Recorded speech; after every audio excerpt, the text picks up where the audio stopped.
everyone, and welcome to Mayhemtainment. This is episode 89, and I am joined by a very special guest who we just had on our last episode, Sarah Sunshine.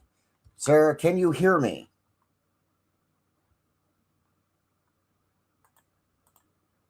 Okay, hold on. We've been having some technical issues. Are you there? Can you hear me now?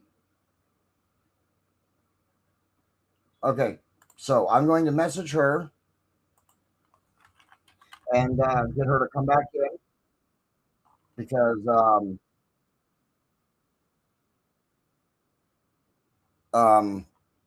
yes, sorry about that, everybody. We're having some technical issues, but I'm going to see if I can get her to come back in. Anyway, Sarah Sunshine is going to be my special guest for this episode. Let's try again quick. Can you hear me yet? I can hear you now. Okay, good. We're good now, so very good. All right, so everybody, welcome to Mayhemtainment 89. I'm joined by Sarah Sunshine. In the previous episode, we did talk about Dungeons and Dragons for about a good 15 or so minutes. So we decided we were going to do another episode specifically to talk some Dungeons and Dragons because it's also a game that I play as well with a group of friends. So here we are to do this episode. Sarah, welcome back. And I want to let you know that you are now on a very exclusive list of people who have actually been on back-to-back titled Mayhemtainment episodes. Hey, I feel so special. Thank you so much for having me back. Absolutely, and that's I believe you're within a handful of people who have only been on back-to-back Mayhemtainment episodes. So it's definitely an exclusive club. So we're going to talk Dungeons and Dragons. You're a big Dungeons and Dragons person. I play with a group of my friends. I've done one campaign as a player. I did one campaign as a dungeon master, and I'm now in my second campaign as a player. And the only reason I was dungeon master was because we were a brand new group, a bunch of people who had never played before, and I wanted my friend who was the dungeon master in the first campaign to be able to be the player. It turns out he was comfortable being the dungeon master, and I didn't have to do that, but I did it anyway. And we run long campaigns, so that's what I'm going to talk about first, the length of some campaigns. And for me, the first I've been playing now for, it has to be going on 8 years, 9 years or so, maybe even 10. And we've only we're just into our third campaign. Oh my gosh. Yeah. So we run long years campaign. Now, some of it, we meet once a week, and, of course there's some weeks where we can't meet. We've gone as many as a month and a half or up to 2 months where we weren't able to get together. But yeah, we run very long campaigns. What about the length of campaigns that you run on the games that you play?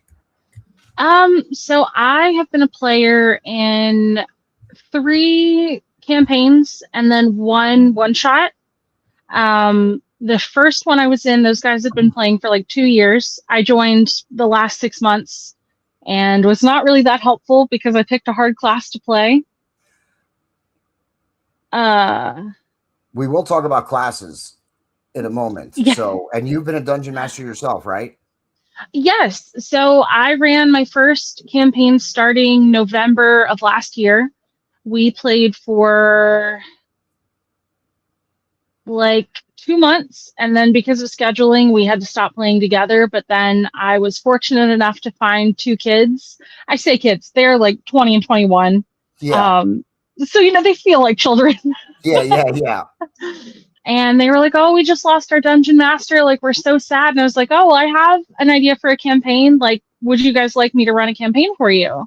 And they were like, yeah, we would love that. And that was right before, like, we traveled to California for a wedding. And I was like, hey, guys, give me like 2 weeks and then we can figure out a date and all that. Because I can't do that while I'm traveling. And they were like, yeah, totally cool. And so before we got to our first session, my partner and his wrestling tag team partner were like, hey, we also want to play. And I said, okay, cool. Let me make sure that the group is good, that we add people. And they were. And from there, we added 2 more people. There was a guy that Adam worked with who was like, oh, I just moved here and I played for a while. And I don't have anybody I know here. I was like, hey, man, come see if you're a good fit at our table. And then we have a friend who's a referee. And he joined our table, I think, about 3 sessions ago, because I think we're going into session 9. Wow. Session 8. So you've been adding new players after you started. Yes. So let's talk about that because I don't think I added new players right up until the end campaign when because we just started. We were only four sessions in on campaign 3, so I had just finished up like a month and a half ago on being dungeon master. Finally wrapped up my campaign that I've been going for, like I said, 4 years or so or something like that. And but my friend who was the DM in our first campaign, we lost players right after we started. Then we gained players, and then we ended up gaining another player later. So how was that for you? Do you enjoy that, or is that difficult to like write in a new character? So it definitely can be difficult. Like that is how both of my campaigns have run, if I'm honest. I've had anywhere from 4 to 8 players, and like 8 players feels like a lot. We're up to there's the dungeon master, and then there's let's see.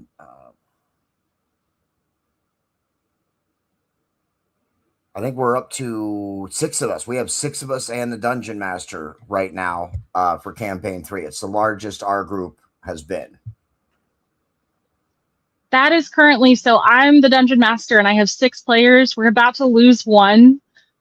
But immediately one of my players was like, hey, I have a friend who really wants to play. Like, would you be open to letting him play a game with us? And I was like, yeah, dude, like get us in contact with each other, you know, Facebook, Instagram, Discord, whatever, so that I can like talk to him and get him up to speed, see if he's a good fit. Yeah. But I just try to take it in stride. Like I have a Discord that I'm running for my players, which is very helpful because I have all of our like session 0 to like now of this is what the last game was. I have a channel that's entirely like, hey, this is some of the world lore that you may need to know, like places and, you know, kind of the culture of what's going on in the game. And with every new player, I'm like, hey, we're going to have a one-on-one. Like, these are the players that I have. Everybody has started with a magical item in my campaign. And so our most recent, which was Dalton, he played his whole first session. And I had texted him before and I was like, hey, dude, I'm going to get you a magical item. I don't know what it's going to be yet. So his whole first session, he didn't know what he was getting. And then before he came and played his second session with us, I was like, hey, man, this is what I would like you to have for your magical item, which I'm being a little bit vague because all of my players have decided to keep their magical items secret from each other. Nice. Nice. And I'm like, you guys, these are things that I wanted you to use for teamwork. And they're like, yeah, that's cool, but I'm going to keep it in my backpack. Like, okay. Yeah, that's okay. Good. Yeah, that's how we do it too. We have a Discord channel and we have like a filing cabinet channel that's for all the information. It's not a chat channel. It's just for the DM to give us information for our character sheets, or when I was DM to give information to the character sheets, or the battleground. Because we play remotely. Do you play in person or remotely? We are very lucky. We play in person. So That's really there awesome. is this amazing game store that's about 40 minutes from where I live. 2 or 3 of my players live in that town, and then there's somebody who comes from further than I do. And we all meet up. It's usually Mondays. We haven't missed a Monday so far, which knock on wood. Yeah. And the store is really nice. Like by the time I get there, either they are like, oh, let us help you push tables together, because they give us 2 of the big tables because like we need that for 6 people. Yeah. And you know, like they make sure that we're comfortable, and I like huge shout out to them. Every Monday the store, like I get a Mountain Dew so that I have the caffeine to, you know, have the brain power run the game. Yeah. And the last Go ahead. I'm sorry. The last like 3 weeks, they've bought my drink for the game, like the store has, which is just so nice. Nice. Do you want to shout out the name of the store? Yeah, it's Steadfast Hobbies and Games. It's over on Washita Avenue in Hot Springs, Arkansas. And they're on Facebook, I know for sure. I think that they have an Instagram, but don't quote me on that.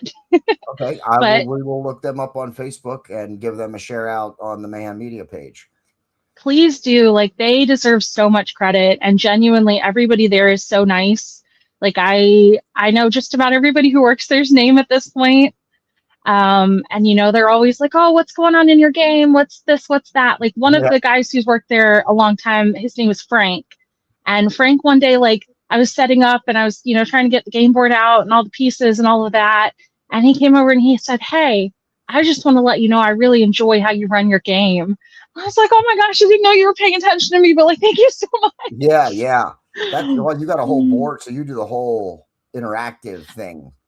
Yes, I with have, the, and with the all of board and my everything. players.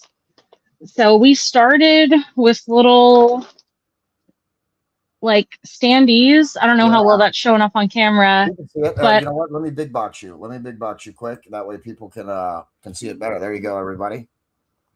yeah, those Yeah, are yeah. so this is Rosalie and this is Trax. That's Adam's character. But I hand drew the art for all of them, which let me show you guys the fairy. I did her as well. Wow, absolutely. And because the minis are expensive, which I've slowly been collecting, and like this is the mini we now have for the fairy that is just like so teeny tiny. Wow, yeah, it is. But that we got a good picture of that right now. Yeah.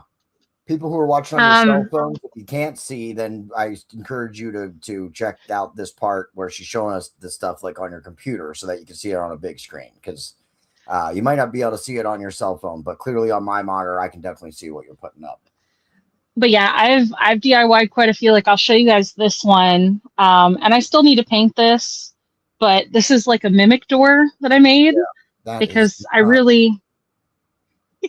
really wanted my party to face a mimic, and they have like the standard like let me see. I don't have all my minis here, but they have the mimics that are like the barrel and the chest. huh. And I got those at the local That's game store, which shout out to them. They keep ordering. I'm like, hey, I need this figure, and they're like, oh, give us like a week. I'm yeah, like, great, thank you. yeah, that is so awesome. Our game started in person, but especially once COVID hit, not my choice.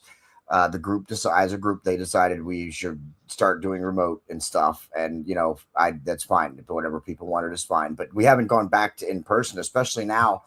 Two of our players, or well, one of our players moved away, but then his fiance has Oh, just joined us. But so that's why we have to stay pretty much remote now. We tried it for right. a while. We tried it for a while after he moved to still meet in person a couple of times while he was away and he had to join remotely.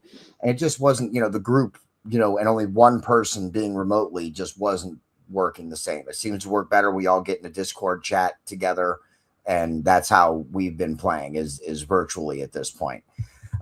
We do use Discord, and we especially my buddy, he's been getting a lot better. And I have a whole battlefield. In fact, I don't even know. Let me see if I can get a picture of that. But actually, let me finish talking, and then while you're talking, I'll see if I can get a picture of my battlefield loaded up. That we use, whenever we just need to do stuff. I was doing it interactively on the screen through Discord so that people could see what was happening, because our end game was very interactive. There was a lot of moving pieces and a lot of stuff happening.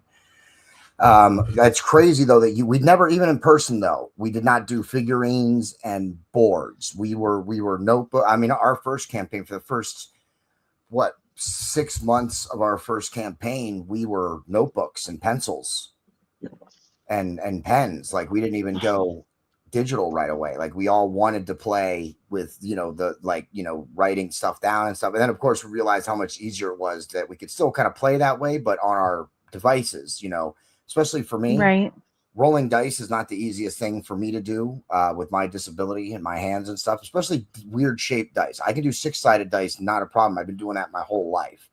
But once you start getting to the 20 sides and the 4 sides and the 8 sides and the 12 sides, some of those dice are hard for me to hold in my hand. So, and plus, I don't know about your campaign, but in ours, at least our first two, we were doing massive damage. Me and my buddy, we went. That was our one flawless dungeon master. We went magic item crazy. We were giving our characters all kinds of stuff that they had no business having. The fireball necklace is one that comes to mind. I don't know if you know what the fireball necklace was, but I yeah. mean, I know what fireball is, so I can imagine. Yeah, well, fireball with the fireball necklace is even better because you can, as an action. So let me explain to everybody, anybody who's watching, the fireball necklace. is the fireball spell, which is, I believe, a level 3 spell, if I'm not mistaken. I The think thing so. is that as an action, you can throw as many of the beads on this necklace as you want. You can throw the whole necklace if you want. Okay. So, but every fireball bead beyond the first fireball bead is just a level 3 fireball, right? But the second bead that you throw, if you throw them both at the same time, is a level 4 fireball. The third one is level 5. The fourth one Oh is a my level, gosh. and et cetera, et cetera. So the collective group, now refers to the fireball necklace as the nuke, because when both times that people have had it in our campaigns, they've contained at least 4 or more beads.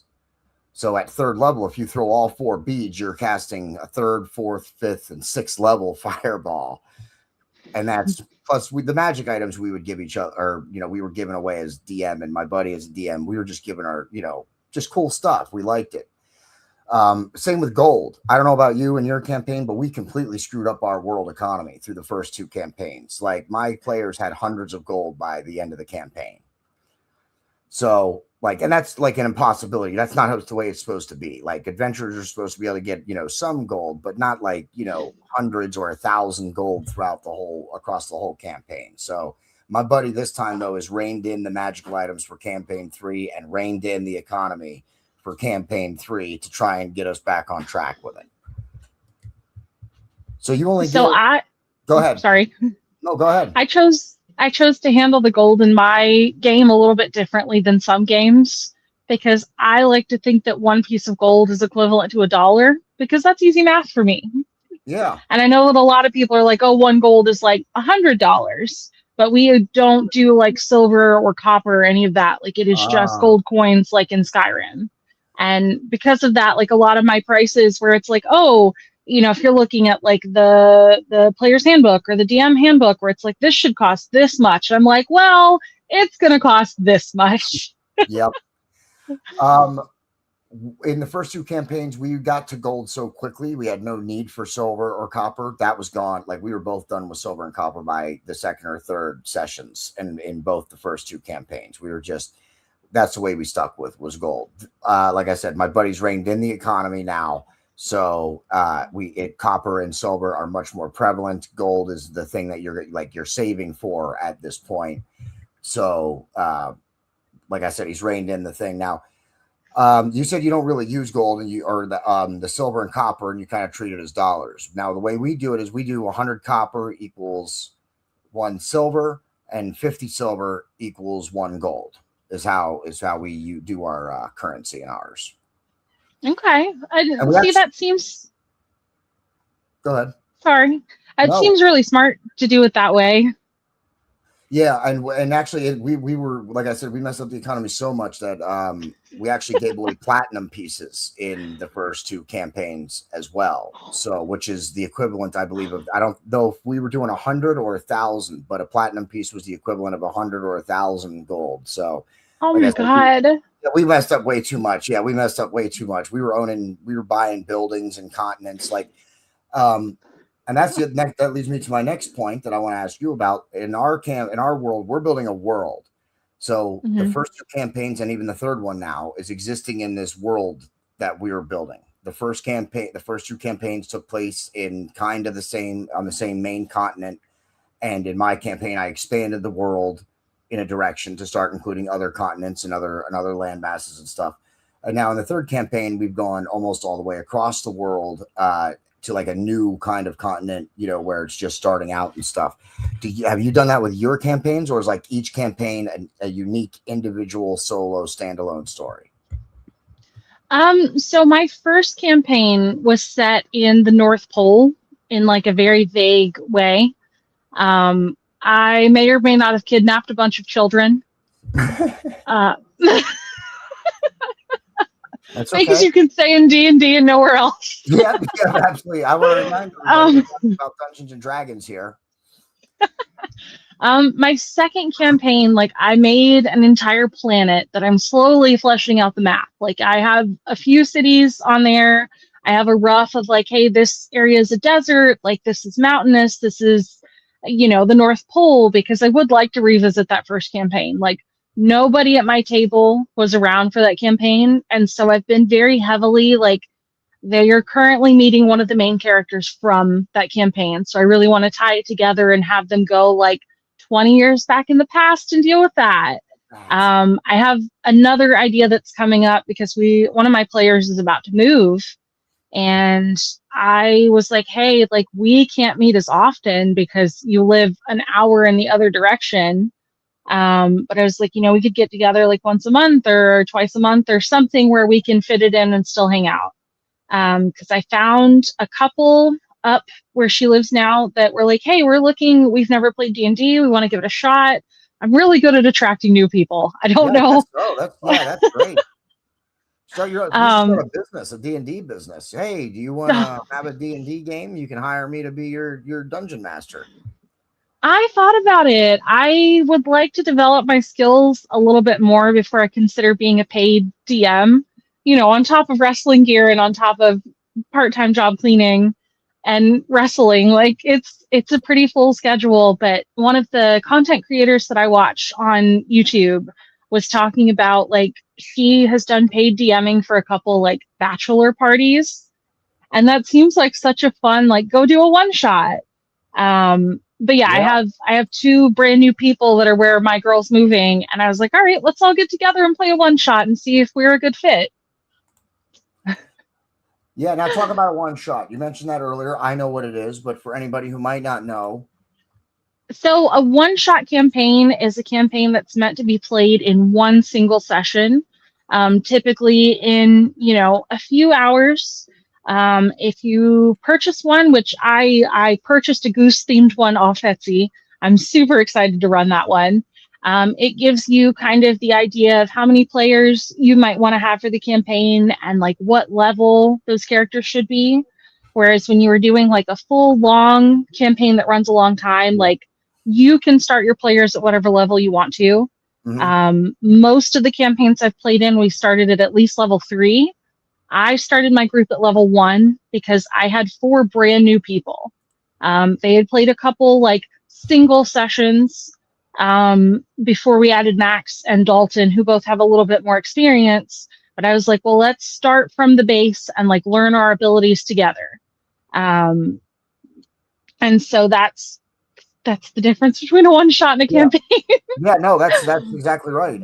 Thank you for explaining that to anybody who didn't know. And just to remember, I was saying how our campaigns have lasted years and hers have lasted months. Her one shot and that's what it is. It's meant to be a single, session, just a single session, independent story, whether it takes place inside a universe you're building or not. It's just meant to be one session. Well, me and my buddies, when we rotate, because sometimes the main dungeon master needs a break. I know when I was DM, I needed a break because my players would catch up to where I was writing, because you can only write Right. so far ahead, because there's no way to predict what your players are going to do as a DM. There's just no way. There's just no way. You can't. It's impossible to figure that out. So you can only write so far ahead. You got to wait and see what your character, where the guys are. You can't be writing about something and they decide to, go off on an adventure on a boat when you were writing a scene for the city that they were coming to. There's just no way to anticipate that. So we would take breaks and rotate out. Our one shots though never lasted one campaign. None of us can write a story that's just one campaign. I wrote a one-off for my buddy during his first campaign when he needed, just a break. He only needed a 1 week break. My one off ended up going 4 sessions long. And that's my first campaign that we ran. That was the Christmas one. I was like, hey guys, this is going to be 3 weeks and we're going to be done. And we get to the end of week 1. And I was like, oh, this is not going to be a 3-week campaign. Yep. I realized that for me, it was, because me being a new D&D player and a new DM, I was like, all right, I asked my players, I was like, can you just color inside the lines for the first, 4 or 5 sessions? Let me get my feet wet. Let me get past like this tutorial for myself that I've been writing as a DM. I made it as a tutorial for them, but it was really for me, right? Right. So I'm like, just color inside the lines while I'm doing this. And then I would let them, go off, right? And I was like, okay, then now you can go do whatever you want. And from that moment on, I was like, no, there's no way to know what you're gonna do. I had people doing things that I had no idea how to anticipate or how to figure out at all. They were completely. I had no way. There was one time in my whole campaign that lasted 4 years where they ended up exactly where I wanted them to be. One time. I'm so dead. So, yeah. But the one shots, yeah, we write when we write one shots. It's never 1 week. Even though we meet like for 2 to 4 hours, it's never a one shot. It's always going to be at least 2 or 3 or 4 sessions or something like that. We just can't do it. No, and I get that completely. Players never ever are going to do what you want them to do.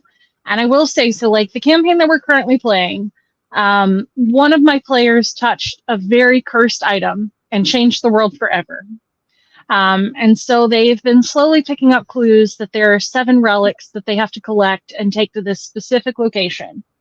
And the first 2 relics, I kind of did not give them an option. I was like, hey, here's the relic you were after.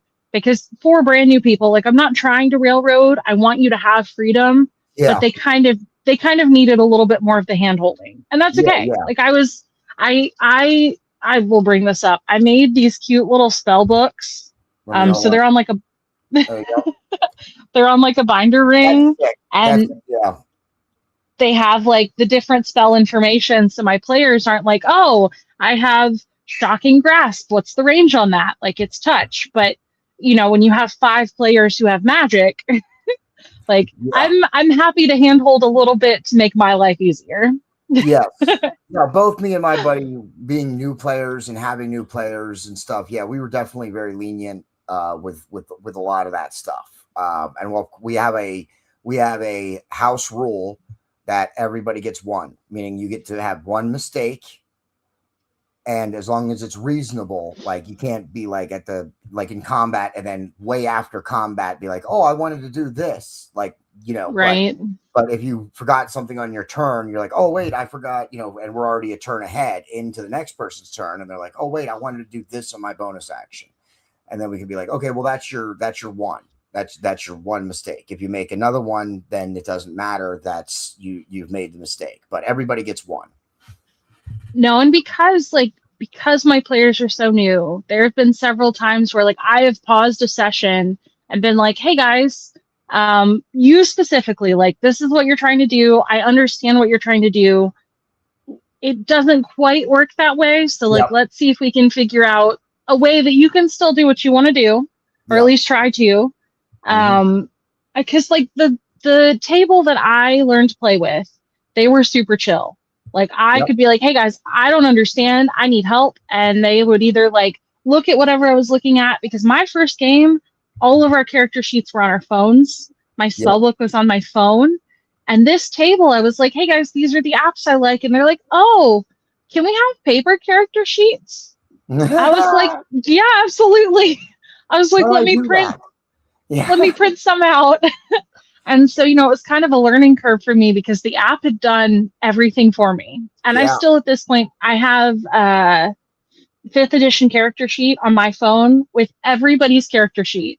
So like we do the level up together and I put all the stuff in on my side so that I can like reference and be like, oh, it says that you have like this or that, or like these are your special things based on your race.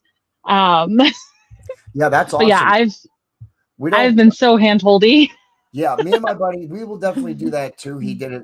I mean, obviously, he was a first time. When we all started, we were all first timers. So even the guy who was DMing, he was a first time player and a first time DM, at least since high school. I think he might have played in high school. I think, but so like we were very lenient on all that stuff. And if someone had a question, we would stop the session until we understood what was going on or whatever. But with the only thing that we were kind of a stickler on was, being learning your character. Like we're okay with questions and stuff, but if it's your turn in combat, you got to know what you're doing at least a little bit. Like you can't be like, okay, what spells can I cast? Like that's a question. Like no, like within reason, right? Like unless of course, I mean, if it's a brand new player, of course we would be lenient with them, just like we were in the first campaign.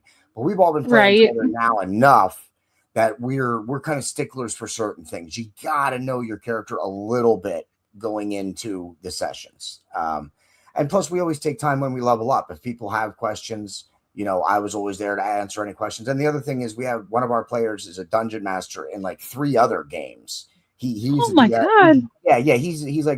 He's almost a career dungeon master player. Shout out Brobot. I'm not going to use his real name, but that was his character in my campaign. Was a cyborg, and he got nicknamed Brobot in the throughout the campaign. So shout out to Brobot there. But he's also a DM. So between my buddy and I have DM experience, and him, who is probably the most professional DM of all of us, like we always confer with each other and then decide things, or we always go defer to the DMs. Wait, what does this mean, or what does that mean? So we're all very accommodating with questions and stuff. The only pet peeve we have is when it's your turn in combat and you're like, okay, what am I doing? Like, that's not, you should ask your question the 30 minutes we did the session before combat began. At the beginning of the session, not right when it's your turn. Combat, when you have 6 players, and you got to know this, 6 players, I know it's an hour almost between my turns with 6 people. Not an hour, that's an exaggeration, but maybe like 20-30 minutes before the top of the order, and then the reset of the top of the order. If you got 6 players and 2 or 3 villains, that takes time to get through that. No, for sure. And I really appreciate, like, the group that I am running the game for. I feel like we have just finally hit the tipping point of people have a pretty good grasp of what they can do. Like, sometimes like the first 4 sessions, first 4 or 5, I was physically exhausted after, because it was like trying to keep up with my game, trying to also make sure that all of my brand new players, I was like, hey, did you take your action? Did you do your bonus action? Did you move? Did you do this? Did you know you can do this? And it was like, it was exhausting trying to keep up with that many character sheets. But like, I knew that my babies were brand new, and I wasn't trying to be like, hey guys, like, get your shit together.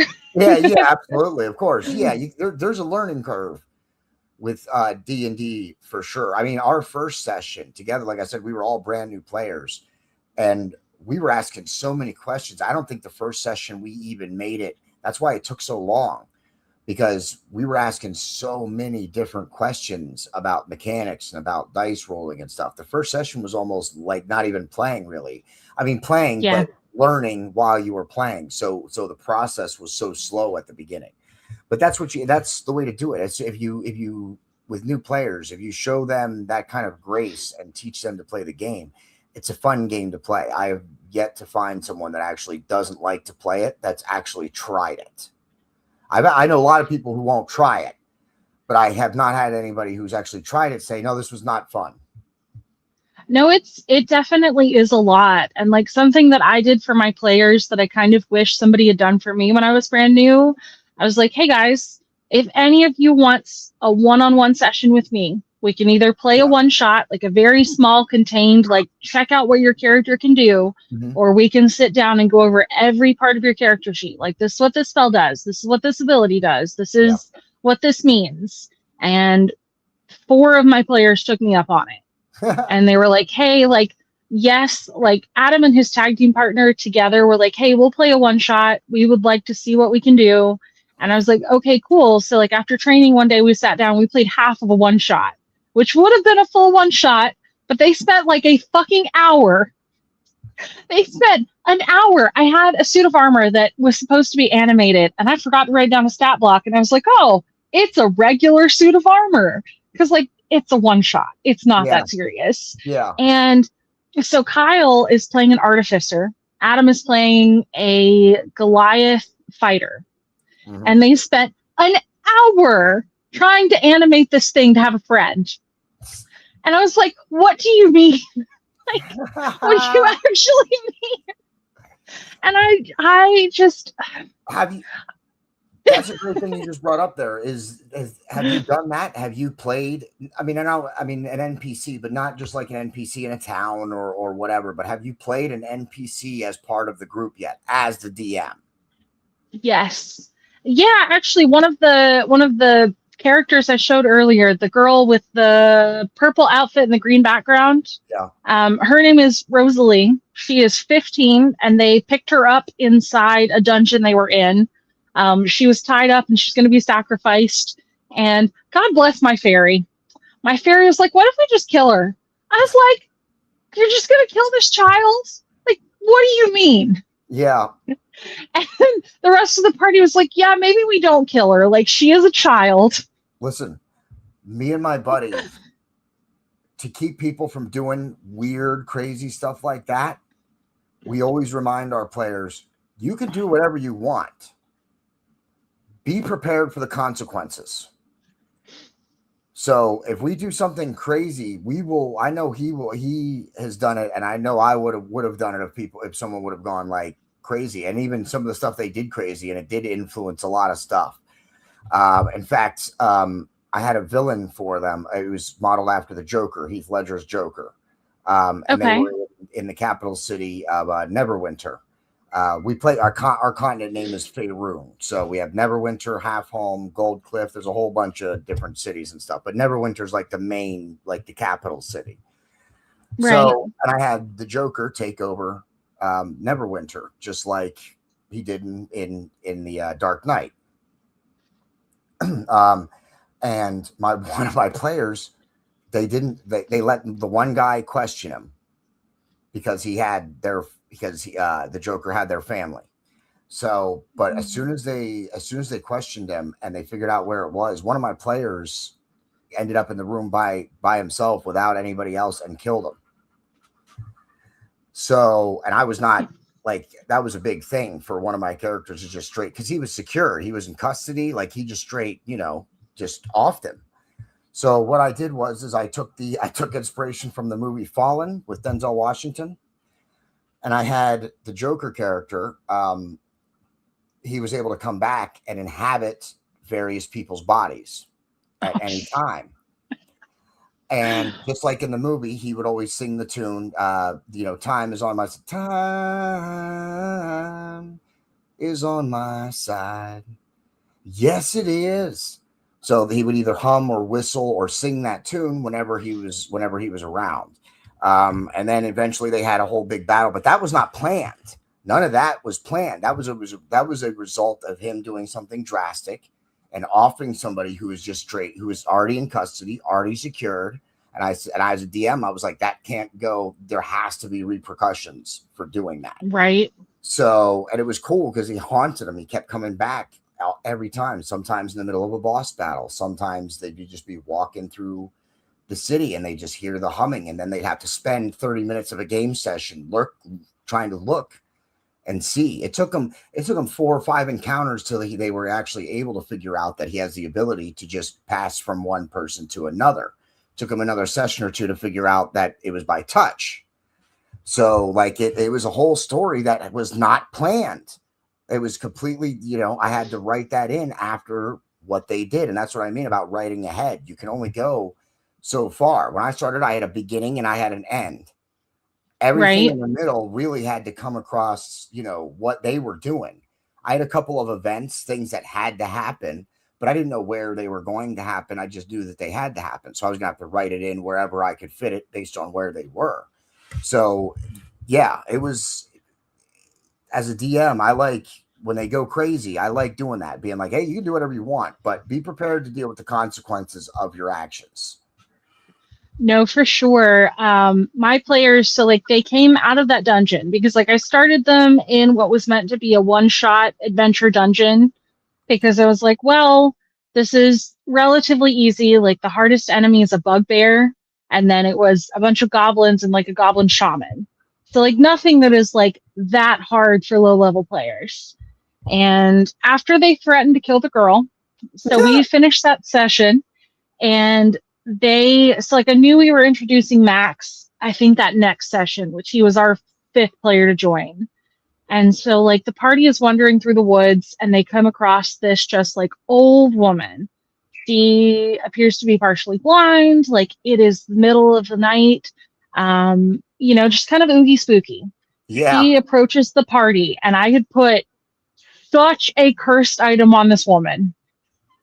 And it's one that I actually stole. Like, I'll fully own that. One of the DMs that I played under, he gave me this cursed ring and just tried to ruin my day because he had tricked two of his other players with it and super cursed them. And it became a whole thing. But I was really mad. And I was like, well, I'm going to put that in my game. And they didn't kill this woman, but she walked up and she like looked through them and she said, you've already done this once and you're not supposed to be here. And then she kept walking and she came to one of my other players and she said something to the effect of, you already died trying this, so why are you trying again? And my party was just like, what the fuck? Like, they were so freaked out. It was great. I was so thrilled with that. But it was one of those where like I was prepared to give them consequences. Yeah. And like the first campaign I ran, a lot of that story took place in a hospital, which like I made a 3-story map for a hospital that was just like so much bigger than it needed to be. Yeah. And the me that had to draw that on the like dry erase boards was like, man, past Sarah can just go suck it. But we get to this hospital. And so 2 of my players are like, we check ourselves into the hospital. I was like, what? You do what? You're checking yourself into this very like super well-known evil hospital. And they're like, yeah. Okay. Yep. Isn't that so the universal answer in D&D when you're the DM? Listen, when you're a player, everybody, because I've experienced this on both sides of the table. When you're a player and your DM says, "Are you sure?" You should think about it. You should think about it, and then you should still commit. Don't be a little bitch, baby. Just do whatever stupid thing you're going to do. Absolutely. You should still do it, but you should always think, wait a minute. That's the thing, because listen, as a DM, I would do that for both. When I wanted them to do something, I would be like, are you sure? And then when I didn't want them to do something, I would say, are you sure? So they never had any idea whether or not I actually wanted them to do something. But always, I love it. Always when a DM asks you, are you sure? You should always, at least at the moment, take a moment and think about it. Like for me, the first time came when I was having a vision, and then my character's wife in the vision would drop something, and he literally just said, what do you do? And I said, and it was my character's wife, and I had to play my character, and I was also a new D&D player, so I was an idiot. So I was like, I grabbed the item, and he said, are you sure? Actually, no, that wasn't what he said. He said, oh, well, you grabbed the item. Okay, which hand?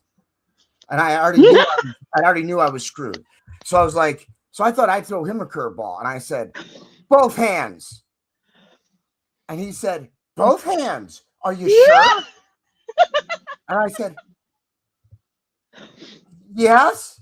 And the result was my character, my healer, my cleric, who doesn't wield a sword, had to wield my sword and chop my hands off because they started like decaying and dying. Like no item. And he had to cut my arms off. And then we had to go through the whole rest of that session. I mean, he had a plan for me to get a new hand. He did not anticipate me to take it with both hands. It played to in the end, it played to the character, and that goes to what you said, commit to what you're doing. But I'm just saying, think about it when a DM asks you, just think about it first. Man, go ahead. I love to mess with my players with any mundane thing. They'll like come to a door and they're like, oh, I opened the door. I'm like, how do you open the door? Yep. How do you open the door? Yep. How do you enter the room? My favorite. In what order are you walking right now? Like who's in front? Are y'all side by side? You in a group? And then like, and then they spend 20 minutes discussing the formation they should be in. No. Put the See, healer in the middle. The tank goes out front. No, he's going to attack us from behind. Move the. We should be back here. You know what I mean? Like it's. Then they take 20 minutes to figure out the formation, and then I'm like, my okay, players. and then I'm like, okay, you guys keep walking down the street. My players, like, I think I've been a little too cruel because they'll just be walking somewhere and they're like, oh, we're in this order. I'm like, I didn't ask, but that's great. Hey, you know what? We started doing in the first campaign. He started asking us those questions, and then we just started volunteering the information. We were like, no, it doesn't. We don't know what he has planned. That's what we would say to each other. We'd be like, no, we don't know what he has planned. Let's always be prepared. My character always enters the room first. We made that universally known, so we didn't have to tell him every time. That's one thing him and I did. We had to think, like, if you tell us, okay, no, when this situation arises, every time this is what this character does, then we take it as canon. That way you don't have to announce it every time. Like, you know what I mean? So Right. universal. Every time I entered a room, I was always the first one through the room because I was the tank character in the first campaign. So I could take the hits, including the cannonball to the face that I took when I went into a room. Again, after the dungeon master said, are you sure? Are you sure?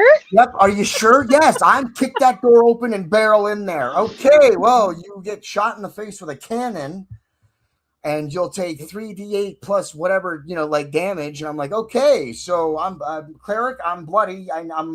That's what the universal term we have for when we're below 50% health. We're Right. bloody or whatever. So, well, okay. I walk through a door and I'm bloody, cleric. I need you to heal me back up. Oh my gosh. Speaking of the are you sure? So my first campaign, there is a point where all of the party makes it to this room of like stasis chambers, where there are a bunch of children that are just like in medical comas. Mm-hmm. And one of my players, I don't remember what spell it was he was trying to cast, but it was something that does fire damage. He's like, I want to cast that on one of the tubes. And I was like, are you sure? Like, you're about to cook a kid. And he's like, oh. He said, no, I don't want to do that. Yep. And I'm glad he didn't, but like, good Lord. And that's why as a DM, you explain what you're about to, like, when you're asking that, and because maybe they're not sure what they're about to do when you say, are you sure? But, Yeah. The only time I don't do that is when I've made something clear and then they do the dumb thing anyway. And then I'm like, and then someone else is like, no, we can't. And I'm like, no, he said it. It's going. We're doing it. This is what's going to happen now. So that's the other thing we like to do too, is if you say it, that's what it is. You know what I mean? Like, Yeah. and there's no guarantee. The DM will not always ask, are you sure? So if you're like, oh, I take my sword out and stab this civilian and take his fruit, you're not going to get a guarantee that the DM is going to say, are you sure? There's a 50-50 chance that him or I or whoever's DMing is going to be like, okay, you stab the person, people around you start screaming. You're like, they'll write the story, they'll just go with it. And that's what happens. So you do got to be careful with that too. Don't test the DM. Don't test the DM. This kid was playing a cleric. He worshipped the god of light. I can't remember what he named that god at this point, but like his whole thing had been like saving all of these children. Like, we can't kill anybody. We can't kill the guards. We have to be holy. And in that moment, I was like, his character would not do this and kill his kid. Like, that is just not what would happen. And it makes sense. And I don't think he realizes what will happen. Yep, exactly. And it was one of those that I really like. I felt like in that moment, the story we were telling, like protecting that character was a little bit more important. Oh yeah, definitely. As the DM, that's your job, is you're not only writing a story because your players are obviously writing as much of the story as you are. The best of the DM is, like I said, you're writing the beginning, you're writing the end, and you get to write some situations. That's the best you can. That's the best you got as DM. Your players are really the primary storytellers. So, and I agree with you. I like when my players, and we all do it in our group, when we make a character, we develop our characters. We stick within the confines of what we're doing. I had my character who was a young king. He was a dragonborn. He had just turned, was the age, 18 or whatever the equivalent was. And, he was a young ignorant, brash king who needed, he needed to get laurels and victories in order to claim the throne. And so at the beginning of the campaign, I played him very, very brash, running through doors and getting shot in the face with a cannonball, running into an energy shield that your pet wolves had stopped 10 feet from because they sensed the energy shield, but you didn't care. You just thought that they were stopping so that you could lead the way.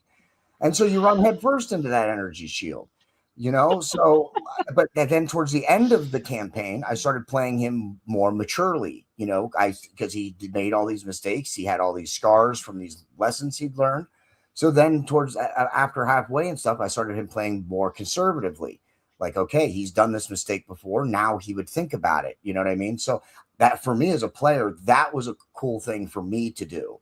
And I know as a DM, I loved when my characters evolved and did that with their own character. That was the favorite part of mine too.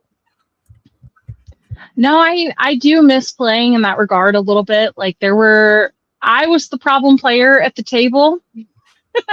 Hey DM, hypothetically, can I do this thing? Yep. And hypothetically. Hey DM, hypothetically. Hey DM, hypothetically, if I, shot my fireworks off inside the bar, would anybody get injured? No, anytime like I would come into our group chat with, so hypothetically, there would be just like a group groan and panic. Because at one point I was playing a rogue character. She, I think, was human. Her name was Liv. She was like 5 feet tall. Like she was fairly short. And there was a point where 2 of the people from our party were hanging out together because one of them was an artificer and the other one was like a robot that he created, basically.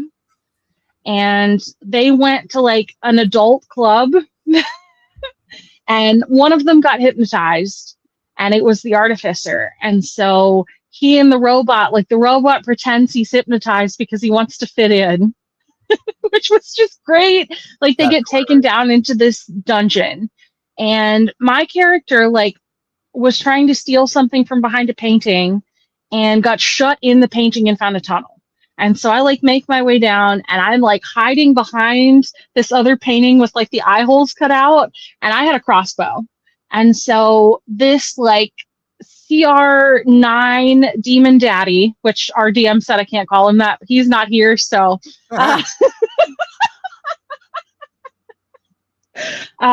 he and 3 blood witches descend and they are killing these people and that's their gimmick. And so the demon is standing on top of a cage that's suspended by 4 chains. And I said, so DM, do I get sneak attack because I'm behind the painting? And he said, what are you trying to do? I was like, well, hypothetically. Yep. Hypothetically, if I shoot. And then that's at our party, when someone says hypothetically, there's at least 2 or 3 of us that are like, oh shit. About to happen. Because listen, that could be anything, and I'll let you get back to your story in a second, but that could have been anything. One of my buddies paramorphed himself from an elf into a dragonborn in campaign 1. There's just so many weird stuff that as soon as someone says hypothetically, we're all like, oh no, what's about to happen? So, but go ahead. I was like, so hypothetically, if I shoot my crossbow at one of these 4 chains that's suspending this cage, is it gonna be enough to break the chain? How much damage do I have to do in 1 hit? And he goes, I'm not giving you sneak attack on a chain because it's an inanimate object. Yeah. I said, okay, but hypothetically, how much damage do I have to do in 1 shot with my crossbow to blast that dude into the wall? And our DM just looked like he was so done with my bullshit. Yep. I was so proud of that moment. That when a phrase like that, well, you can't use sneak attack on an animate object. That was not the question you asked. And speaking as a DM, when you answer someone's question that they didn't ask, you're buying time so that you can figure out what to do with the question that they did ask. And I speak from experience when I say that, from both sides of the player. My buddy has done it, answered the question I didn't ask, and I've literally had to say, I was like, that's great. That wasn't the question that I asked.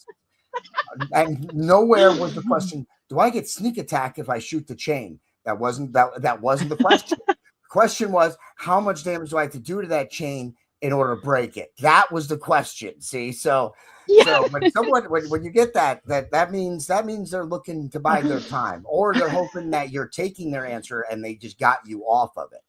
But any good player will pick that up and be like, wait a minute, that wasn't what I asked. Hold on, that wasn't what I asked. So let's go over that again.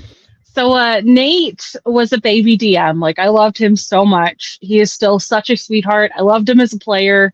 He is always like lawful good, like every time. Yep. And it works really well, but I terrorized him as a DM.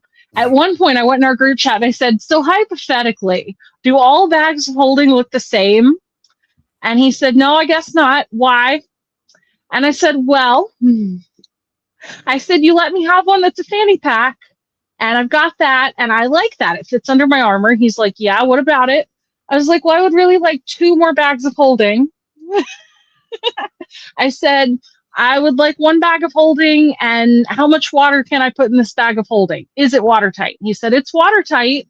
He's like, I don't know how much, why do you want to fill it with water? You can't make a bag of drowning, Sarah. And I said, okay. So that's not exactly what I'm trying to do. And so we went back and forth on like the amount of space versus the amount of weight that a bag of holding can carry. And I think we landed on like 500 gallons of water. And I didn't get to use that. My thought was, it is a great way to have 500 gallons of water to fill, say, a bathtub if you need to, use that against somebody, or like you need to make something that a water character can sit in. Yeah. But then I asked for another. Go ahead. Sorry. No. I asked for another bag of holding, and I was like, hey, can I have one that is like a drawstring bag? It's got like this big of an opening, and you cinch the string up and it keeps the stuff inside. And he goes, okay. And I had a plan. Oh, there's always a plan. Because there's always a plan.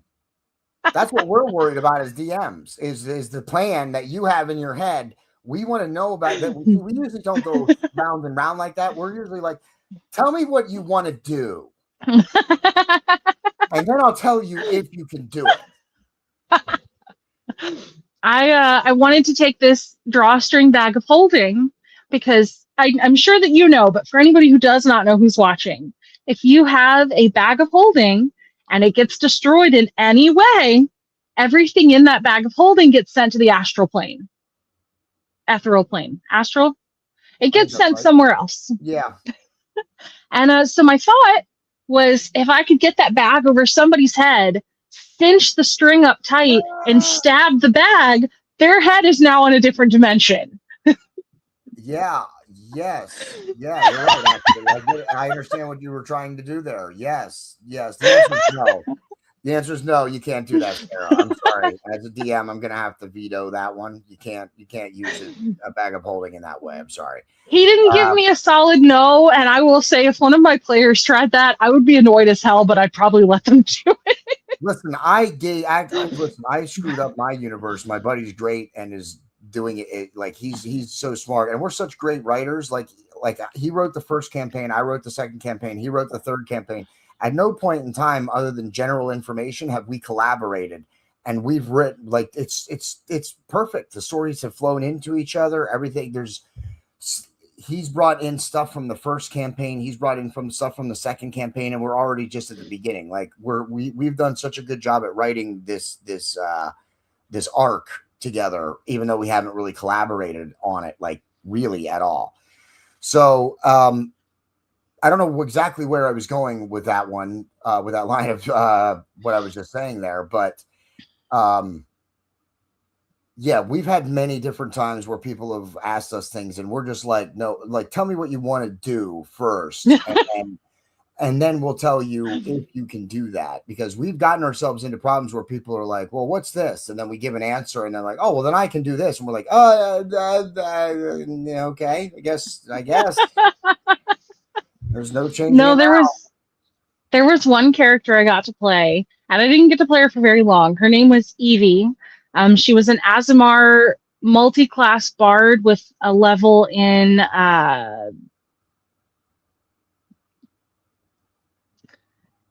druid. Sorry, my brain just like entirely stopped working for a second. That's And okay. she was such a flirt. Like her backstory, that's how she had met everybody. One of the guys in our party, she like introduced him to his partner. And at one point, so like we're in this big battle, and there's this Medusa talking to this woman that we knew was a villain.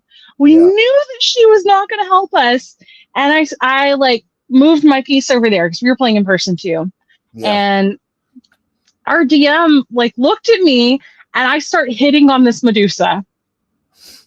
And our whole party is like, what are you doing? And it worked. We got on the ship because like, so I was is it Eloquence Bard? It's been a second since I played the Bard where you have like stupid high charisma. I I am could not not roll. sure. I've not roll. I DM'd my buddy played a bard in my campaign, but I have not played a bard, so I am not super familiar with the classes of bards or what they can and can't do. I just know that mine was a pain in my A, and I did not like him.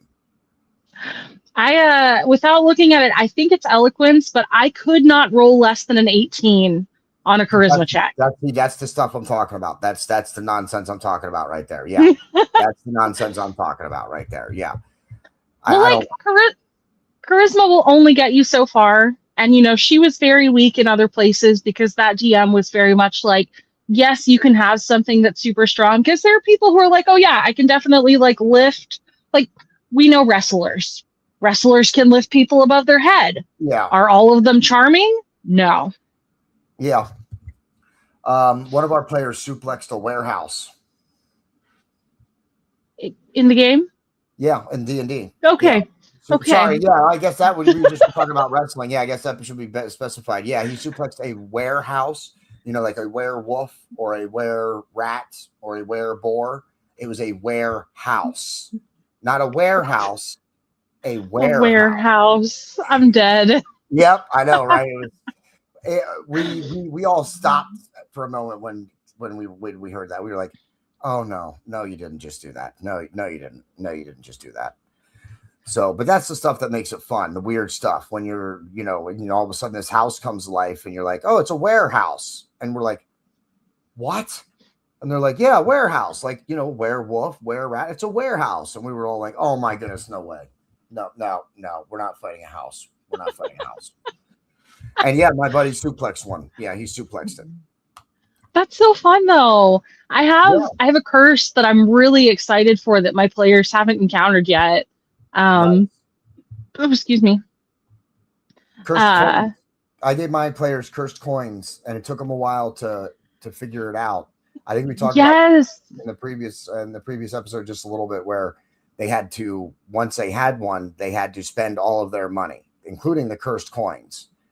So, and then they weren't able to get all these cursed coins back. I'm hoping my buddy includes them maybe in the third campaign, or if not, they'll just be left out there for maybe a one-off or something that I'll do later on. But yeah, these coins, as soon as you got them, they didn't draw on you to purchase things, but as soon as you decided to purchase something, that was all it took. As soon as you decided you were going to purchase something, then you were spending every coin in your inventory, even if it was just on the one item, because you just wanted to buy stuff. You just wanted to buy. So you would just spend coins and spend coins and spend coins until you were broke. And so let me ask you this. Mechanically, how did you handle that? Like, obviously, your players had to go to a store. What happened at that point? There was actually during a time when they were starting to run a little low on their funds, and they went into a store and they wanted to buy something, and they didn't have the coins, and they were like, well, I have this cursed gold coin. It's called, I even told them it's a cursed gold coin. It has the face of the villain that they're trying to find on the coin. So I want to see what happens when I spend this. I said, okay, great. I said, what are you buying? And they were like, they bought this item. And I'm like, great. I'm like, you like that item so much. You want it so bad now that you've decided that you're going to buy it, that you are going to pay him double for it. And he's like, what? And I'm like, yeah. And he's like, I don't have that much. I'm like, well, then you're giving him what you have left. So you just given him the cursed gold coin and every cent in your inventory. And he's like, what? And I'm like, yeah. You just gave it all the way to him. And then one of the other ones, had they spent it, I was going to start. The other one was he was going to start buying items off the shelves. Like he was just going to buy up the whole store until he just didn't have any money left. That's how I was going to do it. There was no roll or nothing. The mechanic was if they decided to buy something with the gold coin, that triggered it. And so did they have to specify that they were using the gold coin, or Yeah. was it just like, okay? Yeah, no, it was the actual spending of the gold coin. That's what triggered the effect of I'm just spending. Here's my money. Let me have this pencil. I got you. I gave all of my players, like every single person at my table has a special DM brand healing potion. And not a single one of them will use it because they don't trust me. And I'm like, come on, you guys, it's fun. Yep. I don't. We were always wary of that with my buddy. Anything that was like special or unique. In fact, we have this in our universe. We have it's this universe's version of a drug that comes in a powder form. In our game world, it's called arcane.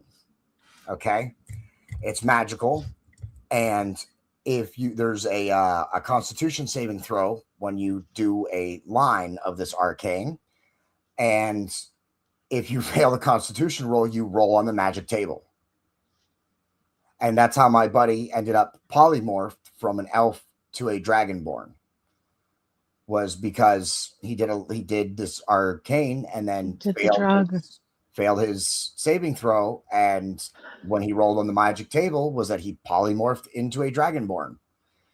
And that was a crazy set of circumstances because you're rolling the Constitution check, then you failed it, then you're rolling on the magic table, so you roll and then you're polymorphing. Then he had to roll again to decide what species he would polymorph into. What's funny is, and this is the craziest part about it, is that I remember I was saying I had a dragonborn king. He was a new king. So I even called it beforehand. As soon as he said he had to polymorph and he was going to polymorph into something else, I was like, dude, you're going to end up polymorphing into a dragon, and then I can include you in my story and in campaign 2, like in the future of dragonborn lore. He ended up rolling and got dragonborn. So not only did I call it, but he actually, because from doing this thing that he gave us, and it's powerful, like the effects of it, it's like you get to, it's like if you do the fire one, they're all elemental, so fire, ice, poison, or is it poison? Yeah, poison, shock, or electricity, whatever it is, whatever brand you did, whatever color it was, that's what elemental damage you got to do. And it was basically the equivalent of a fireball. Anytime you did it, and you got 2 charges of it. Every time you did one of these, you got 2 charges. You could either just cast fireball or ice ball or poison ball or whatever it was, or you could add it to a melee attack at that. Oh shit. Yeah. So he did a lot of damage, but he polymorphed into a dragonborn from an elf as a result of it. That's wild. It's so like, I can't believe the way that players sometimes want to interact with like substances, we'll say, because I'm not trying to get you taken down. We're trying to be careful. We'll keep it a little bit PG-ish here. Yeah. I gave one of my players magical glue. And so this magical glue, you roll a d6 to see how well it sticks. So if it is 1, it's not at all. If it's 6, it's forever. Anywhere in the middle is up to the DM. And then you roll a d20, and if you roll above a certain number, like you have more glue. If you roll below a certain number, your die size goes down until you run out. And the first thing he said was, "Can I put it in a bag?" I was like, "No." I was like, "I'm not making a table for that." Yeah. Oh man, that's crazy. Yeah, I always like the little stuff too. Like my buddy gave us cool guy shades. So whenever when we would wear them, if we were doing a charisma check, we would get +1 to our charisma if we were wearing our cool guy shades during an interaction or something like that. In my campaign, I gave everybody these magical breadsticks that would just fill you up. You'd eat one breadstick and it would fill you up. But I also gave them a magic cheese wand, and they never used it. But it was just fun. It was like it was like a level 2 spell that just did like it was pour hot cheese on the villain. It would just come out of the sky and do burning damage and stuff like that. But they never actually ended up using the cheese wand. But it's the little stuff like that. That's what I like to do. And you got to be careful with that too, because the what your players can do with stuff is you never know what they're going to do with anything. We killed a huge dragon with an immovable rod. How'd you do that? We were flying on a magic carpet, and the dragon was coming up behind us, and we extended the immovable rod. The immovable rod stayed in place. The dragon it consumed it in its mouth. It didn't move. It doesn't move. So when he oh my god, right through it stayed right there. And be that's careful. wild. Be careful what you give your players, and then my buddy gave us the magic carpet early in the campaign, and then realized that he could not get us on any fall damage for the rest of the campaign. He couldn't have us climbing. He couldn't have us taking a rock face. Anytime if a floor would give out and then there would be spikes, we wouldn't have to use rope or try and do climbing checks. In fact, a couple times he forgot about it. He'd be like, oh, well, there's spikes. The path is empty and now there's a spike trap. You have to try and climb up. You guys can try and climb over the walls, jump over. And I would always say, no, I don't have to do any of that. I reach into my bag of holding and pull out the magic carpet ride, and he would just freak out. He easily could have solved that. How? A couple ways. So you had it in your bag of holding. All he had to do was destroy the bag, or wait until you guys are riding on it.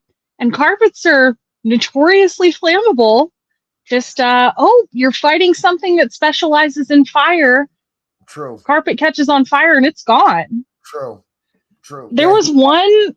He did not do that, and I did not include it in mine. You know what the reference was to the magic carpet was in mine? You guys are walking through the throne room, and you see a carpet that the players would recognize as the magic carpet that Gunnar Edmonton used. The characters, it looks like a plain rug. Oh my gosh. No, there was one. So I played my first campaign.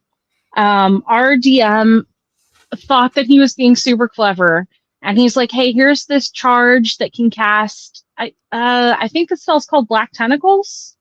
It's been a second, don't quote me on that, but he gave it to one of the other guys at the table, and he's like, hey, go ahead and roll like a 1d4 1d6 whatever, however many you get is how many charges it has per day.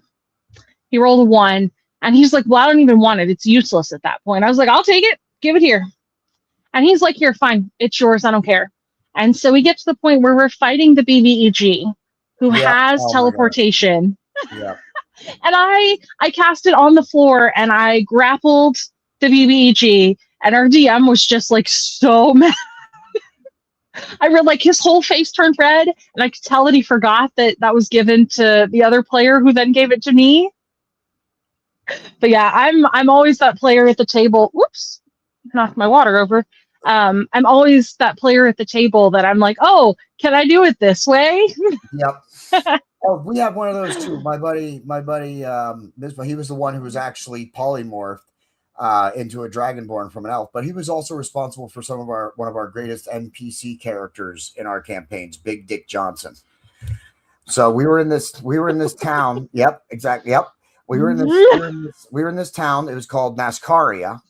Okay, for any NASCAR fans out there, it was called Nascaria. It was a racing town, and we were in this casino, and this is what I loved about, and it gave me the inspiration for some of the stuff that I use in my campaign. But he just was like, all he did was ask a question. Hey, do I recognize anybody in the high roller section? And my buddy was always, and that's what I did too. If you ask a question like that, even if I wasn't prepared for it, chances are I'll make you roll a check. a perception check. Give me a perception check. Let's see if you recognize anybody. And he rolled like a crit 20 or something like that. And so my buddy was like, oh. So on the spot, he came up with this character, Big Dick Johnson, who became a staple of the main campaign somehow. Ended up becoming, by the end of the campaign, the Lord of Shadowfell, which is the like the redemption afterlife. That's where you go if you have a chance at redemption to make it to your heaven. Instead of going to the 9 hells, you go to Shadowfell at a chance to earn redemption. He ended up, so this NPC that wouldn't have existed without the question, do I recognize anybody at the high roller table? Ended up becoming the Lord of Shadowfell. And then he was also the father of the character that he ran in the second campaign. So we got to include this whole big, he basically wrote most of the lore for Nascaria. My buddy had the plan to take us to this town called Nascaria, but my buddy pretty much wrote the lore for all of it just by asking the question, do I recognize anybody at the high rollers table? Oh my gosh. So my party is currently in a town. It's called Astalia. And I made a map. I highlighted all the places that I was like, hey, these are the stores. This is the inn. This is the casino. If there is anything you want to go to that's not on this list, just let me know. And my party's like, hey, are there any churches? Standard question that we all get in our group at this point. Yeah. I didn't even think about it. And so now I've got to get the notes from the guy taking notes and be like, hey, what churches does we're in that city? Dude, I don't mean to call you dude. I apologize, but listen, you're fine. I'm treating you like one of the boys now. Listen, one of the things that my buddy said, and I said the same thing at the beginning of my campaign, is he said the gods are real. They influence the world. If you bring upon their wrath, you will feel that. So any character who's got any kind of religious aspect, we always make sure, that's one of the questions we ask. Do I have a temple of my God or a church of my God in this town or whatever? Or what churches are here? So that's become a standard question when we go to new towns in our universe, not just campaigns. Because like I said, we're on the third campaign. That's a standard question in our group now. If we end up at a new location, one of the first questions that are going to be asked is, are there any churches or temples to any of the gods here? That's just something we ask now. It's because he told us right at the beginning, man, the gods are real. If you have a character who believes in God and you don't go to church or whatever, you can draw their wrath. So we made sure that we will always try to stay on the good side of the gods. We never, ever wanted to draw the wrath of the gods, because we know the gods is basically the DM, and both him and my buddy, or both me and my buddy, if we're feeling vengeful or wrathful, it's not good for the party. So we always keep the gods happy and appease them. And I should have been expecting that question, but I was not. And so I'm going to reach out, because one of my players was like, oh, say it again so that I can write it down. And I was like, shit. We have a whole appendix, and this actually is a perfect transition into one of the last questions and talking points I wanted to bring up tonight. Was we have a whole gods appendix saying what each god, who each god is for and stuff. And we've actually added to it now in campaign 2 because my buddy wanted to play a Warforged. And then I don't know how it came about. It was just through the conversation or whatever. We decided that the Warforged should also have a god named Mechanus. So we've actually added to it. So in the second campaign, my buddy who wanted to play this Warforged, but not just a person or he wanted to play a cyborg, part robot, part flesh, and living organism. So right. So I made this whole race for him, which he ended up having to save and stuff throughout campaign 2. But he also didn't have a memory. And that was something that happened in our first campaign as well. One of our other players played somebody who didn't remember anything other than up until the most recent few months. And then we had it in campaign 2, where we let one of us let the DM basically write the story for our characters. Now, nobody volunteered to do it for the third one. I I volunteered to be the healer, and I didn't want to be the healer and not know my own backstory at the same time. So I was hoping someone else would volunteer to not know who they were and do it. But I was hoping it was going to become a staple for us. But at least we got it in the first 2 campaigns. And so that's what I wanted to ask you now. Have you gotten the, obviously you've been a DM, so you've been writing the universe, but have you gotten to write any of your player's story? Because they've wanted to have amnesia or wake up after being in a coma or something like that. No, that is not something that I've gotten to do.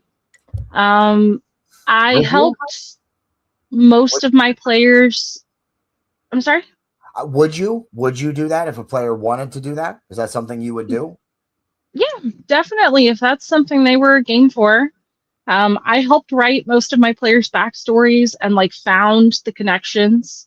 These 4 of my players are brand new. Yeah, of Like course.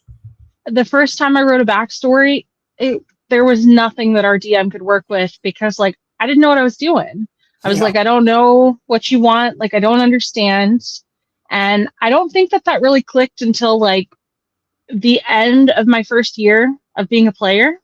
Yeah. And then I was like, oh, I understand. And so, a couple of my players, like Adam and Kyle, were like, oh, we really want to have a connection in our backstories. And I was like, okay, cool. Like, let's figure out what that is. Let's sit down. Mm-hmm. Lacey, my fairy, really was like, hey, this is my backstory. This is what's up. And then one of my other players gave me his backstory. And I was like, oh, you guys did not give this person the same name. But behind the scenes, I was like, hey, can we change this name? Because like you guys described the same character, like essentially, and this is a way that your story can connect. Yeah, and I'm not one, I try really hard not to be like, hey, you brought me this cool backstory, but like I don't like it. Like sometimes I'm like, hey, can we tweak it just a tiny bit so that it fits the overall story? Like one of my players is playing a tiefling noble. He is a sorcerer, and he said, hey, I really would like to do like I want to be a sleeper agent. And I said, okay. He's like, I really want to just like be so out of it most of the time. And I was like, well, I don't really love that. I was like, I'm happy for you to have this higher power that you're answering to and that sometimes asks things of you. But like as a player, I don't really think it's going to add to the story if you were just like a zombie following around this group of people you don't know. Like, it doesn't really make sense. And so we went back and forth and we talked about it. And I was like, what if we did it like this? And instead I was like, you're aware of what's going on. You don't like it, which is part of why you became an adventurer, to help people when your higher power is like between the times they're telling you to do things that maybe you're not what you want to be doing. Yeah. Yeah, exactly. And that's what we've done too. We don't, my buddy pretty much lets us do what we want.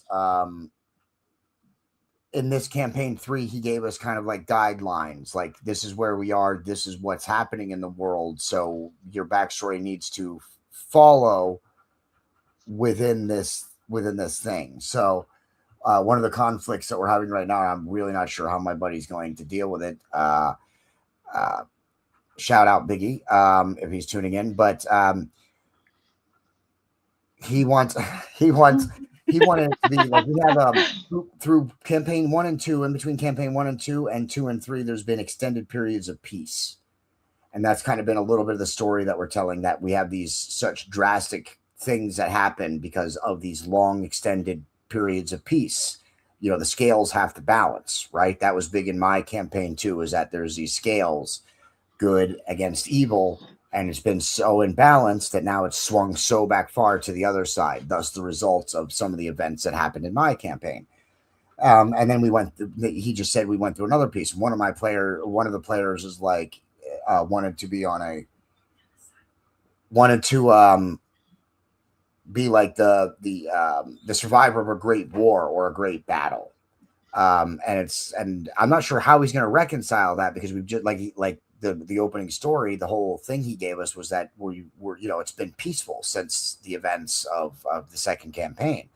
So I'm not sure how he's going to reconcile that yet, but I am interested because he's good and I know that he'll be able to do it. But that's the kind of stuff that you gotta, like, as a player, write your backstory, but and make sure the DM, because he's writing a story too. So don't just write something that's completely off the wall or doesn't fit in the universe that's being made or that exists right now. So you do need to have a little flexibility, both as a DM and as a player. You need to have some flexibility on it. And if I could give one piece of advice to anyone who is new to D&D and writing your first backstory, at least from my perspective as a DM, it is very helpful having things to work with. If you come to me and you're like, hey, I have this character who, is perfect. Sorry? Who's perfect, a character who's perfect, who has no flaw. That's difficult to work with when you're trying to write a story. Right. And if you're trying to write a character in and you're just like, oh, well, I already defeated the secret organization and I've solved all of the problems in my backstory, like, I have nothing to work with there. If you come to me and you say, hey, like, this is what happened in my past and there is a group of people who are chasing after me, tell me because I would rather know, because I can tie that into my story. And if you come to me and you're like, hey, I grew up in this town and it's called like Dragonsbane or, whatever, and you tell me, I will stick that on my map. Like, I will make that town a part of my map and I will include your backstory and I will tie it in, but I have to have something to work with. Yep. Like so many of our towns and cities on our main continent exist because of who the characters that we chose. Our DM was just like, like I said, when we got a new player, he wanted to be from the town of Nascaria. So that's how Nascaria came to be. He built Nascaria and made it the racing town. So, without that, there would be no Nascaria. You know what I mean? And one of the other players, and this is the one player who left us like right at the beginning of the first campaign, like after probably 2 months, he decided he didn't like doing it or whatever. But his character and the history and the backstory of his character still exists in the universe. So there's still a place called the Crick on our continent, because that's where one of our players wanted to be from. He wanted to be from like a more of a backwoods Louisiana bayou type thing, and it was called the Crick. So and that it still exists. Like we keep everything even stuff that hasn't worked out or has gotten thrown away. There's still like a piece of that lore somewhere in the universe. Right. And I have had players like Adam and Kyle were like, hey, we really want to be related. Like, we came here on a ship, so like we traveled across the ocean, which is great. We don't have a specific town that we have the name of. Like, roughly, we want to be from in the mountains, have come across the ocean. I was like, great, you're from this spot on the map, and like I have a name for that. But that is definitely something for me as a DM, because I'm trying to tie your character to my story. I'm trying to make sure that you have those connections and that you have all of those things that like make it feel more like we're writing a story together. Yeah, absolutely. We'll save some other stuff that I have on my list for next time. We'll save the planeswalker that was brought into our universe accidentally. And I mean a true planeswalker. He actually knows of, and this is the craziest part. In our D&D world, this character knows of the real world. Okay. So that's weird. But we will save that we'll save that conversation for the next time, so that way we can jump off with that and we'll talk about other stuff. I like talking D&D. So if we can come up with, I still have some stuff on my list that I wanted to bring up. So we can definitely do a second episode if you have any interest in doing that in the next couple of weeks.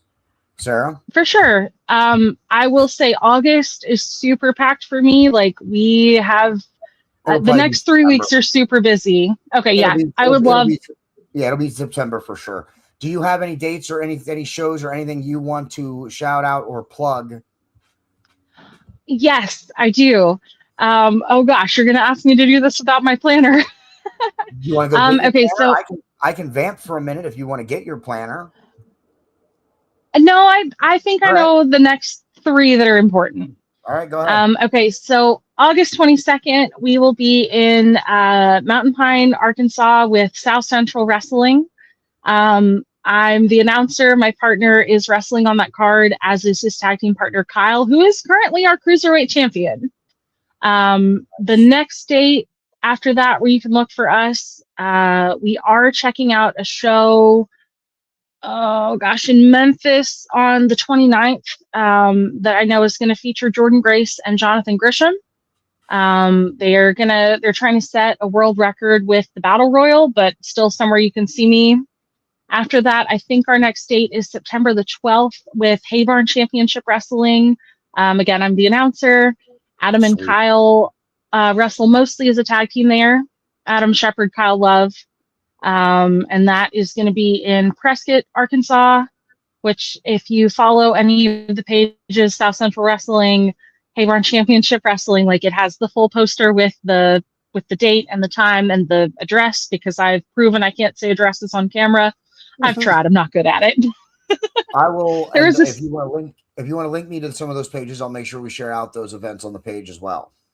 Yeah, absolutely. I will send that to you after this. Yeah. Any other ones? I didn't mean to cut you off.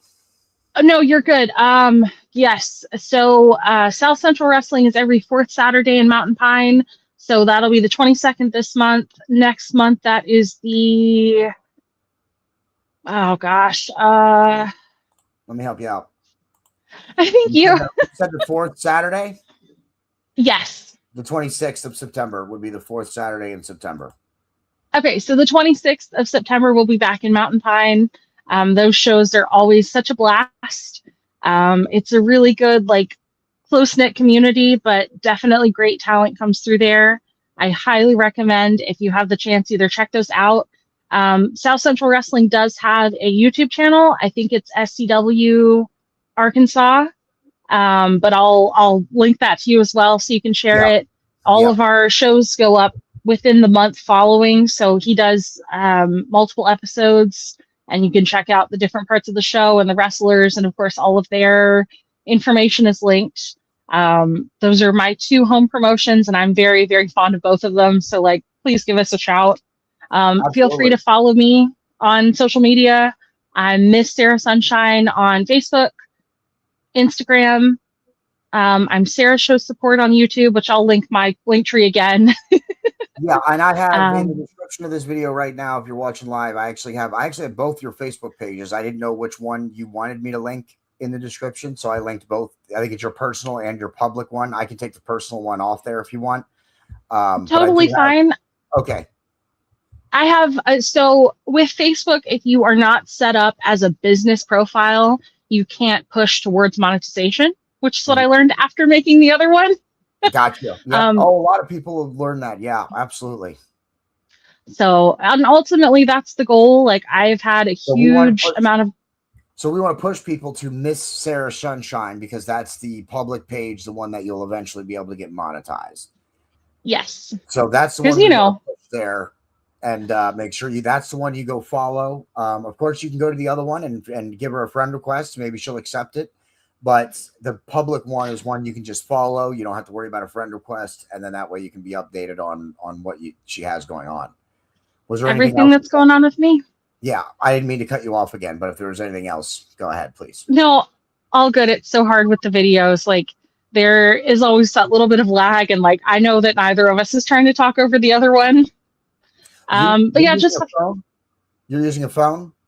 Yes. Yeah. See, that's where the lag comes in, is on the phone. Yes, and I'm not trying to talk over Sarah Sunshine, and you don't have to keep apologizing when I do, because when I'm not trying to cut you off. I'm trying to just make sure there's not too. I'm not sure when you're finished talking or when you're just taking a breath and about to move on to the next point. So when we've had that, it's just because I haven't been able to read the situation, and there's always a delay, just a brief delay there, so I don't know whether or not she's going to respond or if I need to keep talking. So that's been the issue there, but go ahead, please. But yeah, all good. I promise. And that's just in my nature, because I'm never trying to be like, hey, it's all about me, like jokingly sometimes at wrestling shows, but that is absolutely not me, the person. But yeah, just follow me on social media. I would love if you send me a friend request. Please don't be upset if I don't accept it, because like, there are enough of them sitting in my box that I've tried to delete that it's just like, no, you can't look through them all anymore. So like, it's not me being a jerk, I promise. Yeah, absolutely.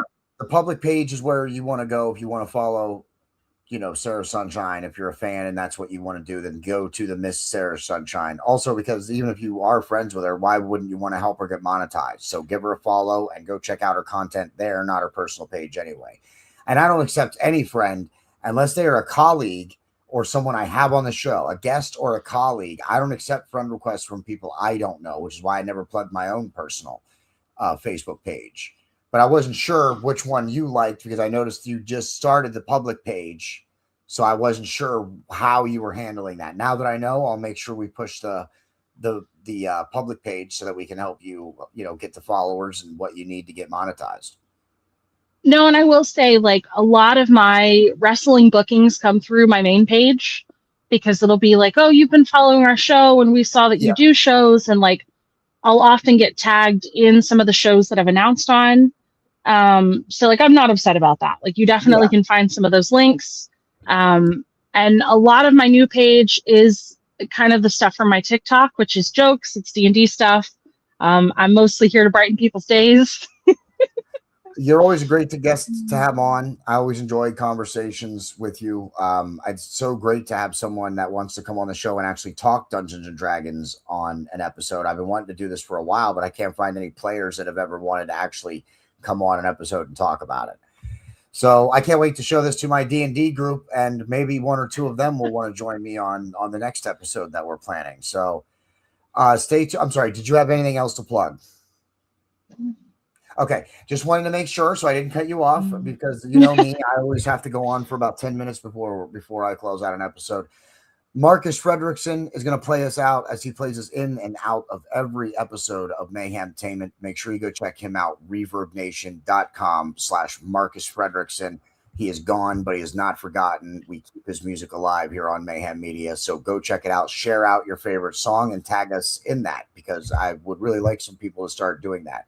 Sharing out his songs and then tagging us so that we can see what your favorite song is. So please do that. That would be great. Shout out to Austin and Scott Diamond. They are apparel. They're independent wrestlers in the Kentucky and the surrounding states. Their apparel is available exclusively on the Mayhem Media storefront, bonfire.com/store/Mayhem Media shop. You can pick up all of their gear and all of their stuff on our storefront, as well as our own stuff, including the JD variant. I can't get all the way up into the screen, nor am I going to try, but I'm wearing the Mayhem Media. This is my own variant that our graphic artist, Robbie H., made for me. So go check that out and pick up anything from our storefront. We have a whole bunch of stuff. We have T-shirts, we have sweatshirts, we have hip bags, we have cups, we have bags. We have duffel bags. There's so much stuff available in our storefront. Go check it out and pick up some stuff. Next weekend is a big weekend for us again. The MCU series comes back. We'll be doing Infinity War next Saturday night. You want to tune into that? It should be right around 8 p.m. We'll be going live. Next Sunday, Jedi Theorist and I will finish off and do our season finale of House of the Dragon, or After the Dragon, which follows HBO's House of the Dragon, which is a Game of Thrones show. If anybody is not familiar with it, go check it out. We're doing they just had the season finale this past Saturday. We're doing our season finale for it next Sunday. So make sure you check it out and make sure you give it a rewatch and then join us for the season finale. Okay. What else is coming up? You know what? I'm about to have Brox Boulder and Titan Troy on again here very soon. They're going to be coming up here in about 2 weeks' time. And, of course, go check out, let me give Headblocks, Heels, and Havoc a shout out as well. Go check them out. I just finished the Greatest World Heavyweight Championship tournament. Go check that out. That's a multi-show. They've been doing it for a couple of months. They just wrapped it up. Go check that out. That's crazy thing that they did. Yes, Grappling Wrestling Inc., Brox Boulder, and Titan Troy will be on the 21st of August, right around 7 p.m. I do believe that'll be a live episode. And then AEW All in London is August 30th. So we will be doing a prediction show the prior to that. I'm not sure what day yet. We haven't nailed down exactly what day for the AEW All In prediction show, but we will be doing that, and then we will be doing a recap show afterwards. We are not doing a watch along. We've gotten the feedback, and a lot of people don't really like the wrestling watch alongs because of the timing. It's really hard to get what you're watching necessarily lined up with how we're calling the action. So, and wrestling shows, especially the ones we see on TV, the mainstream wrestling shows, are big into the story. If you can't watch what's happening, then it's really hard to stay in the story in some instances. And I couldn't agree more with that. So we've stopped doing our wrestling watch alongs. But last thing I'm going to say is football season is just around the corner, and we will be doing several NFL watch alongs this fall and through the wintertime through the NFL season. So get ready for that. Basketball season will be starting soon. We're going to be doing a couple of watch alongs with that. We're really working to expand beyond just wrestling. Not that we're stopping our coverage of wrestling, but we're looking to get beyond wrestling. We really got bogged down there putting on just the wrestling show. We're getting off that. We're going to be moving and expanding into several other different topics. Hopefully, we will see Sarah Sunshine back again for another Dungeons & Dragons episode. And hopefully, we can get her on for other episode topics as well. Hopefully, we can find some more crossover on stuff that we like that we can get her on. She's great. You're always very positive and enjoying yourself, Sarah, and that's always it's very intoxicating. It's infectious. That's the word I want to use. It's infectious when you encounter people who are enjoying life. You are just naturally going to enjoy what you're doing a little bit more as well. So I love your personality, and I'm glad that you've come on the show a couple times, and I can't wait to have you on again. And I hope we can expand and get into other topics, not just Dungeons and Dragons and wrestling. For sure. I always love coming on the show, and thank you so much for that huge compliment. Like, you brightened my whole night with that. Genuinely such a joy to be here. I'm glad. See, that makes me happy. I'm glad that people enjoy coming on my show. I do. I've had several people tell me that I'm a pretty good host, and I do take pride in being a good host and making the guests feel comfortable, because a lot of people are nervous when they come on these podcasts. There's never a reason to. All we're doing is having a conversation. And most people, at least with me, they seem to forget it in 5 minutes. Within 5 minutes, we're having a conversation and it's off to the races. No, so I think definitely I'm sorry. No, go ahead, please. See, there you go. There's that delay again. There's that delay again we were just talking about. Please go ahead. I think definitely for people who are not used to being in front of the camera, like, it can be very, very strange. Like, when you kind of make that change from like talking to a person, which is still what this is, to feeling like you're talking to an audience of people. Absolutely. And that's what you just got to forget that you're on camera. That's all it is. I mean, just for like, if we were in a video chat right now, that's really the only difference. Just pretend like there's not a bunch of other people watching. Though that's hard when I reference people, the viewers, or leave a comment. That's always hard to do then when I'm doing that. But yes, I appreciate it. I can't wait to have you on again. And thank you, excuse me. Sorry. It's been, we're going, this is the longest episode I do, Sarah. I want you to know that I made an exception. We are 44 minutes past when I normally like to keep episodes going. Okay. Hour long is usually the extent, but we were having a great conversation at the hour mark, and I couldn't end the conversation. And then it's taking go ahead. You even messaged me today and you're like, oh yeah, we're going to run like 30 minutes to an hour. And I was like, he's going to tell me I have to stop talking because hi. Yeah, no, I don't usually do that. I didn't know what we were going to get into, so I was just planning. I always plan for 30 to 60 minutes. That's what I like to do. But when we're having conversations, I don't cut it off early either. So only if I see an opening do I actually find the exit and then go through it. So, and we were talking fine. We were talking good, and I wasn't even worried about it. And of course, it's taken us 15 minutes to both give all of our shout outs and reach the exit.